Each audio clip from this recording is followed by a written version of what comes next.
Your engine is dying right now. Every single time you turn that key, metal grinds against metal inside your block at 1,200 revolutions per minute. Exposed steel on steel, piston rings clawing against cylinder walls, cam lobes hammering valve lifters with zero mercy. Your oil tries to help. It fails. Standard motor oil leaves 40% of internal metal surfaces unprotected under peak load. That is not a guess. That is tribology, the science of friction between moving parts under stress. And every single year, 67 million Americans pay an average of $3,400 in engine-related repairs caused directly by this unprotected metal contact. That is $227 billion flowing into the pockets of the auto repair cartel annually. Dealership service bays, chain lube shops, parts manufacturers who design components to wear out on a schedule. Now here's what they buried. There is a powder, a dull gray mineral compound. It costs $2 an ounce at any industrial supply store in this country. You add half a teaspoon to your crankcase oil. It bonds to every internal metal surface at the molecular level. It reduces metal-to-metal friction by up to 92%.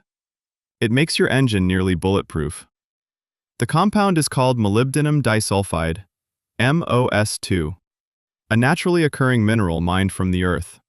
The United States military classified its use in armored vehicle engines in 1943. Sherman tank crews in the European theater were ordered to mix MOS2 powder directly into their engine oil before crossing into occupied France.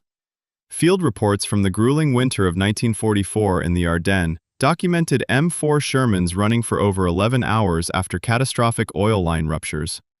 Engines that should have seized in minutes kept firing, kept moving, kept saving lives.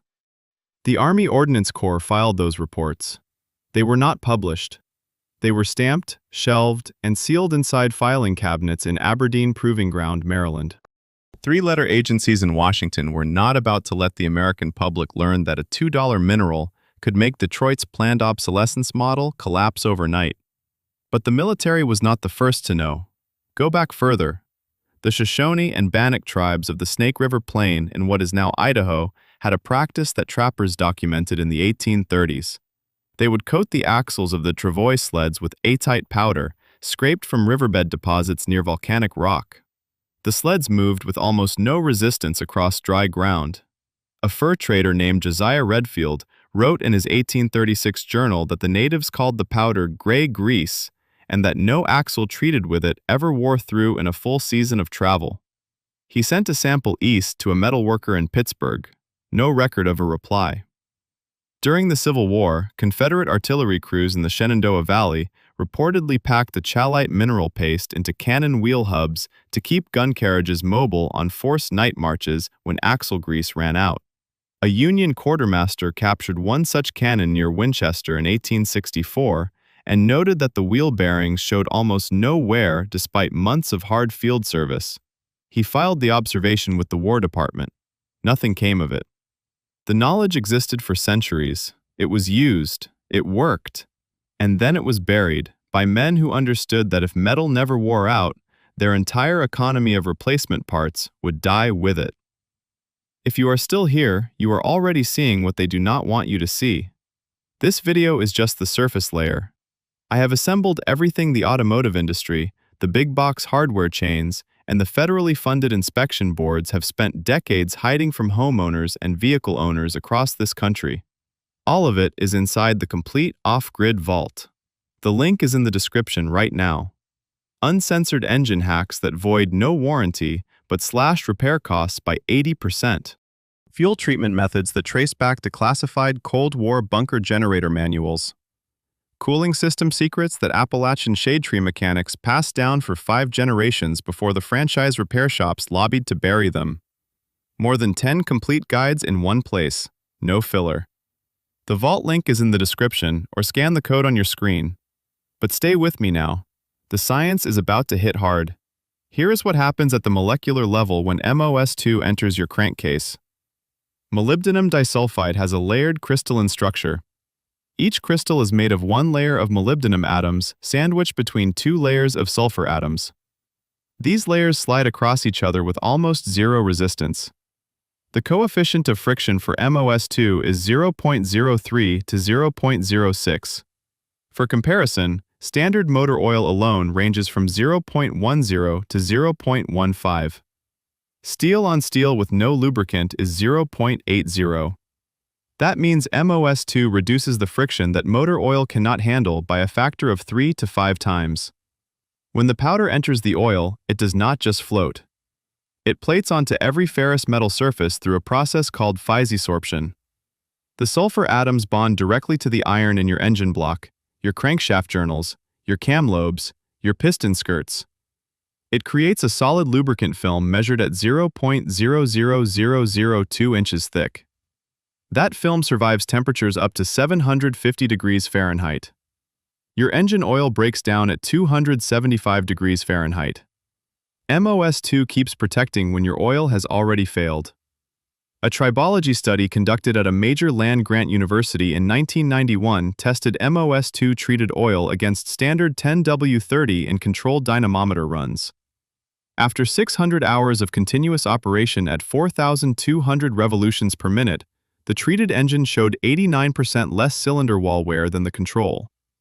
The piston rings retained 94% of their original cross-section. The untreated engine required a full rebuild. The treated engine needed nothing. That study was never funded for follow-up. The department received a letter from an automotive industry trade group suggesting the research focus shift to synthetic oil additives already in commercial production. The professor retired 2 years later. Now, here is why you have never heard of this. The American auto repair industry generates $227 billion annually. The replacement parts market alone is worth $89 billion. Engine failure is not a bug in this system. It is the product. Every worn piston ring is a sale. Every scored cylinder wall is a $4,500 rebuild order. Every seized engine is a $7,000 replacement plus $1,200 in labor. Detroit does not build engines that last forever. Detroit builds engines that last exactly as long as the warranty. The day that warranty expires, the countdown begins.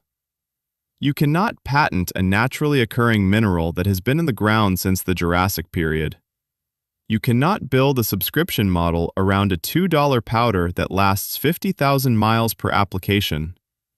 You cannot generate $227 billion when the average American never needs a major engine repair again. So the industry did what it always does. It funded studies that tested MOS2 at incorrect concentrations to produce negative results. It promoted petroleum-based oil additives with 14% profit margins while burying a mineral with a 4,000% performance advantage. It lobbied for certification standards that exclude any additive not manufactured by an approved corporate member of the trade association. It told you that anything not on the shelf at the dealership would void your warranty. That is a lie built on a $250 billion foundation, and you are paying for it every time you hand your keys to a service advisor. Here is exactly what you do tonight. Go to any industrial supply store or order online. Purchase molybdenum disulfide powder, technical grade, 1.5 micron particle size.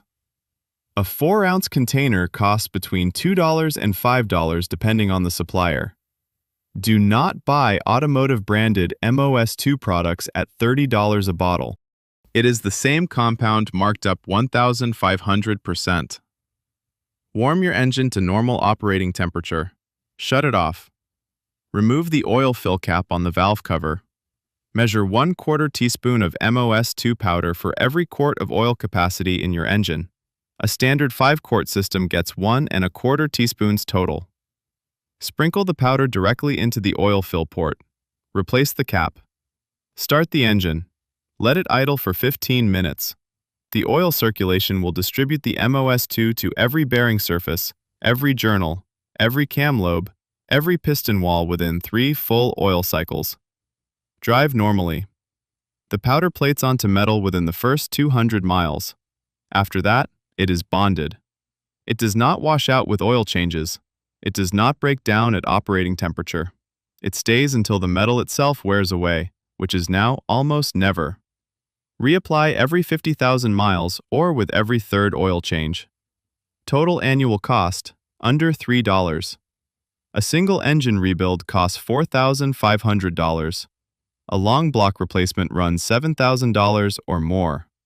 You are looking at a 2,300 to 1 return on a $3 investment.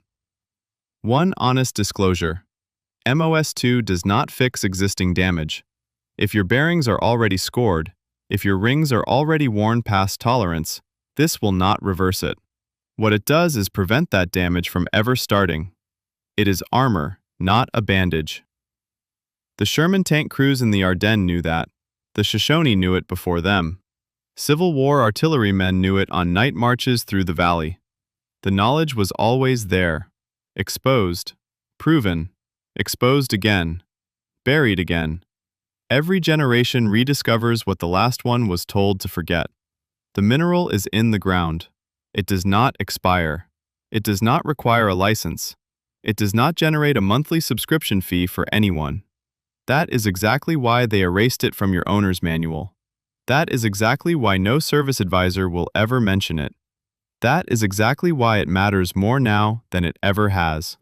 If this changed how you see your engine tonight, share this with someone whose truck deserves more than a scheduled death sentence from a corporate boardroom. The complete breakdown of every suppressed vehicle maintenance protocol is inside the vault. The link is in the description, or scan the code on your screen right now. The next vault opens soon. What it contains is heavier.